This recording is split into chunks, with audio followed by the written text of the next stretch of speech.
रोज एक नई कहानी देखने के लिए चैनल को सब्सक्राइब करें और बेल आइकन दबाना ना भूलें।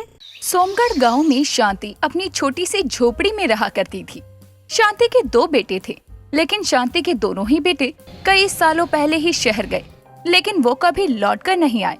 पर आज भी शांति अपने बच्चों का इंतजार कर रही थी। हर कोई शांति से यही कहता कि अब उसे अपने बच्चों से उम्मीद छोड़ देनी चाहिए।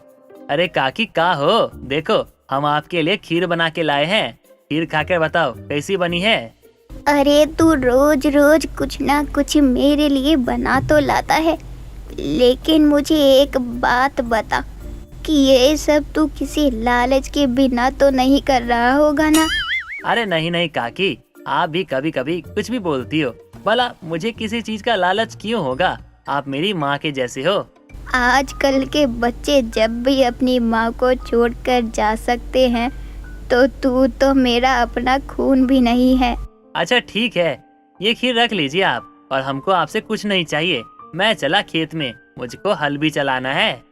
रामू, तेरा साला तो शहर में रहता है, उससे कहना मेरे दोनों बेटों को ढूंढे। अरे काकी, शहर कोई गांव की तरह थोड़ी होता है छोटा सा। अरे बहुत बड़ा होता है, जो आप चाहे तो किसी भी आसानी से ढूंढ सको। अब तो मेरी उम्र भी होती जा रही है, मौत का कुछ भी पता नहीं है कब आ जाए। आज हूँ कल नहीं, बस एक बार अपने बच्चों को खुश देख लूं। अरे काकी, जल्दी से शहर जाने वाला हूँ, कोशिश करूँगा कि आपके बेटे के बारे में पता लगाऊं। हाँ रामू, तू ही मेरे बेटों को ढूंढ कर लाएगा। शांति अपने दोनों बेटों से बहुत प्यार करती थी, लेकिन शांति के दोनों बेटे कई सालों पहले घर से कमाने शहर निकल गए थे, वो भी अपनी बूढ़ी माँ को छोड़कर। लेकिन वो कभी लौटकर वापस नहीं आए। बस एक चिट्ठी भेजी थी शांति के बेटे ने कि उनकी अच्छी पोस्ट पर नौकरी लग गई है और अब वो वापस नहीं आ सकते। अरे काकी, कभी भी आपको किसी चीज की दिक्कत लगे तो तुरंत बोलना, मैं आपकी बेटी जैसी ही तो हूँ। हाँ हाँ, तू कितनी मेरी है मुझे अच्छे से खबर है। इसकी नजर मेरे बच्चों की जमीन जायदाद पर ही है। काकी, वो मैं क्या कह रही थी, गोलू के पापा पूछ रहे थे कि आपका वो बगीचा मुझे मिल जाता तो बगीचों की देखभाल भी हो जाती और आपको भी उसमें से कुछ पैसे मिल जाते। अरे नहीं नहीं, बगीचे की क्या ही देखभाल करनी होती है, वो मैं खुद ही कर लेती हूँ, तू चिंता ना कर रज्जो। अरे काकी, मैं तो आपका भला सोचकर ही कह रही थी। अब तो आपकी उम्र भी हो रही है, आप अपने शरीर को देख लो, वही बहुत है आपके लिए। रज्जो, तू तो बगल में ही है। जिस दिन मेरा शरीर मेरा साथ छोड़ देगा, उस दिन तू ही मेरे काम आएगी ना। हाँ हाँ, क्यों नहीं काकी, पड़ोसी होते ही इसी दिन के लिए है। अच्छा तो काकी, मैं चलती हूँ, मुझे बहुत काम है। रज्जो थी तो शांति की पड़ोसन, लेकिन उसके मन में शांति की जमीन को लेकर बहुत लालच था। वैसे ही रज्जो का पति किशोर भी था, जिसकी तो पूरी ही नजर रज्जो की जमीन, बगीचे और टूटी हुई झोपड़ी पर थी। लेकिन शांति भी लोगों को अच्छे से पहचानती थी कि कौन उसका अपना है और कौन उसके साथ अपनेपन का दिखावा करता है। अब देर रात रज्जो अपने पति किशोर से कहती है, अजी सुनिए, उस बुढ़िया ने अपना बगीचा देने से इनकार कर दिया। कह रही थी जब तक मेरी सांसें हैं मैं खुद ही अपने खेत बगीचे को देख रेख कर लूंगी। ये बुढ़िया प्यार से मानने वाली नहीं है। जब घी सीधी उंगली से ना निकले तो उंगली को टेढ़ा करना चाहिए। अब इस बुढ़िया के साथ भी ऐसा ही कुछ करना होगा।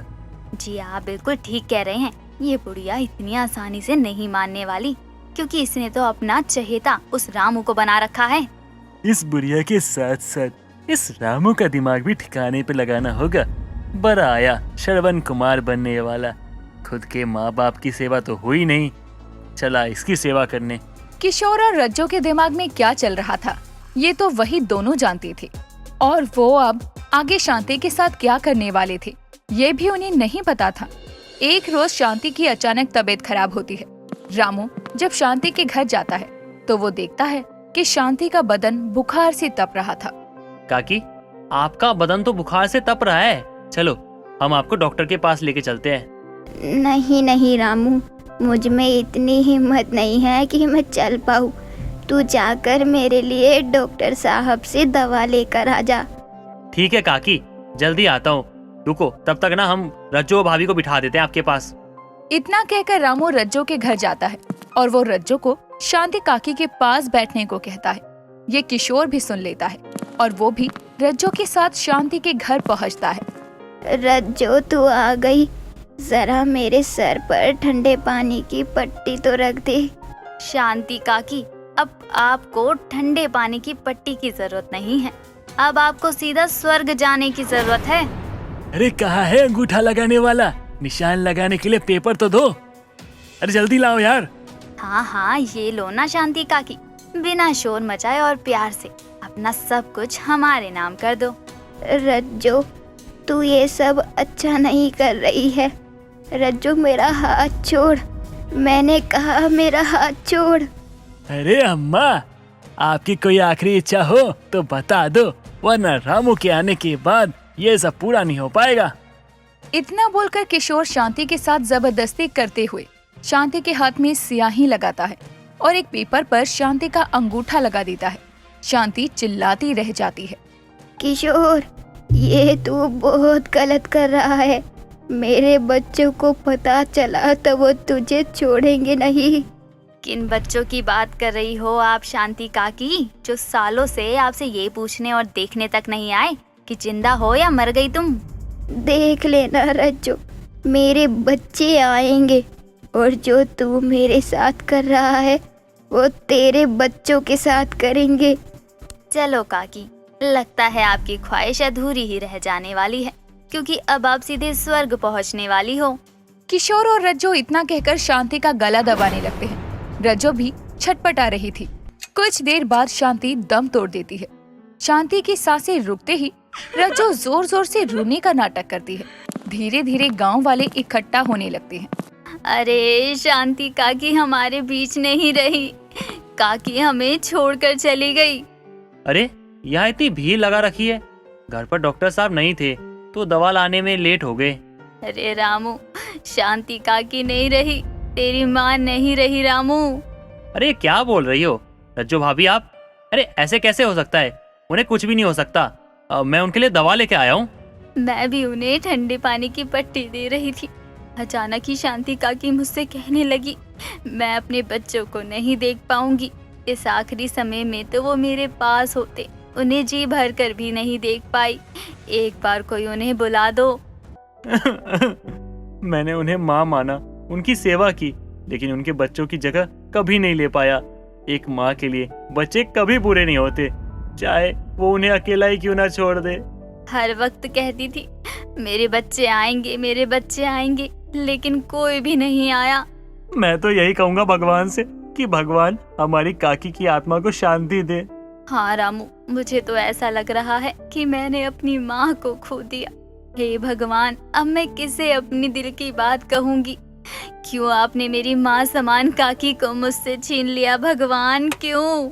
रज्जो का नाटक अभी भी चालू था और वो अपने पापों को छुपा रही थी। कुछ समय बाद रामू किशोर से कहता है, शांति काकी की आखिरी इच्छा अधूरी है, उनके बेटे अगर आ जाते तो।